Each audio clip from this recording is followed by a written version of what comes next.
Assalamualaikum warahmatullahi wabarakatuh. Perkenalkan, nama saya Dandi Katrina Kusuma, NPM 1821020195, kelas PHTN semester 5. Melalui video singkat ini saya akan menyampaikan materi dari mata kuliah Hukum Acara Perdata dan Peradilan Agama, yaitu tentang pembuktian. Pengertian pembuktian. Pembuktian adalah suatu proses pengungkapan fakta-fakta yang menyatakan bahwa suatu peristiwa hukum benar sudah terjadi. Haji Zainal Asikin menyebutkan pembuktian merupakan cara untuk menunjukkan kejelasan perkara kepada hakim supaya dapat dinilai apakah masalah yang dialami penggugat atau korban dapat ditindak secara hukum. Sudikno Mertokusumo menjelaskan bahwa pembuktian secara yuridis tidak lain merupakan pembuktian historis. Pembuktian yang bersifat historis ini mencoba menetapkan apa yang telah terjadi secara konkret. Pembuktian pada hakikatnya berarti mengapa peristiwa-peristiwa tertentu dianggap benar. Kebenaran yang dicari dan diwujudkan hakim cukup kebenaran formil. Dari diri dan sanubari, hakim tidak dituntut keyakinan. Hakim tidak dilarang mencari kebenaran material asal kebenaran itu ditegakkan atas landasan alat bukti yang sah memenuhi syarat. Kalaupun hakim yakin tetapi keyakinan itu tidak ditegakkan di atas landasan alat bukti yang sah, tidak dibenarkan hukum. Sebaliknya, walaupun hakim tidak yakin, asal pihak yang berperkara dapat membuktikan berdasarkan alat bukti yang sah, hakim harus menerimanya sebagai kebenaran. Selanjutnya, alat-alat bukti.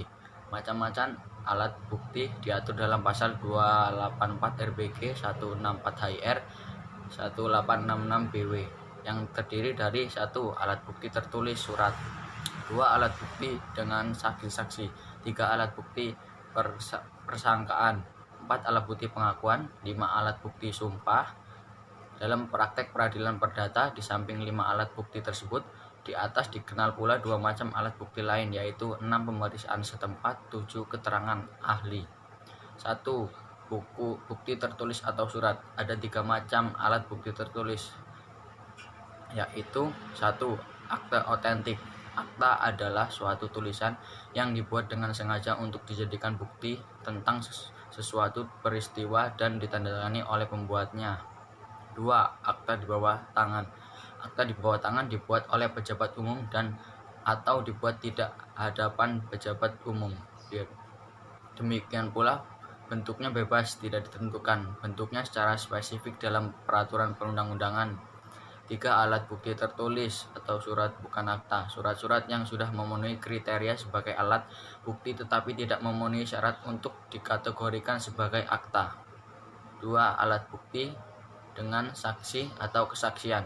Kesaksian adalah kepastian yang diberikan kepada hakim di persidangan tentang peristiwa yang disengketakan dengan jalan pemberitahuan secara lisan dan pribadi oleh orang yang bukan salah satu pihak dalam perkara yang dipanggil di persidangan. 3. Alat bukti persangkaan. Persangkaan merupakan alat bukti yang tidak dapat dibedakan menjadi 2. 1. Persangkaan undang-undang atau persangkaan berdasarkan hukum.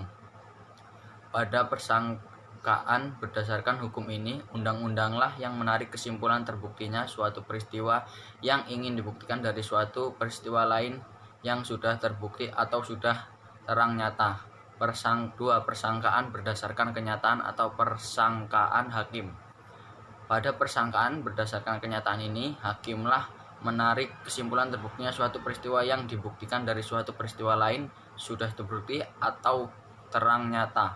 4. Alat bukti pengakuan. Pasal 174 HIR menyatakan pengakuan yang diucapkan di hadapan hakim cukup menjadi bukti untuk memberatkan orang yang mengaku itu, baik diucapkan sendiri maupun dengan perantara orang lain yang istimewa dikuasakan untuk itu.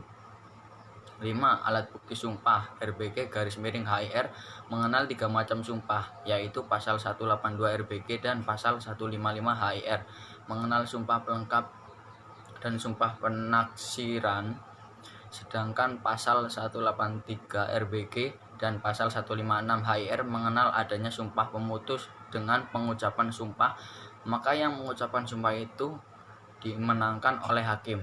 6.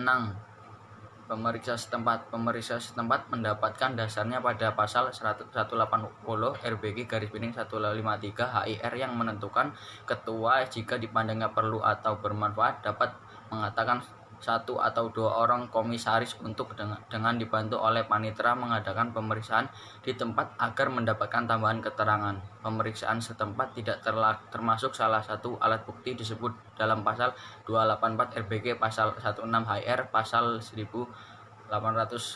Namun demikian, karena tujuan pemeriksaan setempat adalah untuk mendapatkan kepastian tentang peristiwa ataupun objek yang menjadi sengketa, maka fungsi pemeriksaan setempat pada hakikatnya adalah sebagai alat bukti. 7. Keterangan ahli. Pasal 181 RBG, pasal 154 HIR menetapkan jika pengadilan pendapat bahwa persoalannya dapat diungkapkan dengan pemeriksaan oleh seorang ahli, maka ia atas permohonan para pihak dapat mengangkat ahli atau mengangkatnya karena jabatan. Keterangan ahli itu berupa pendapat atau kesimpulan berdasarkan pengetahuan atau keahliannya yang dikuatkan dengan sumpah.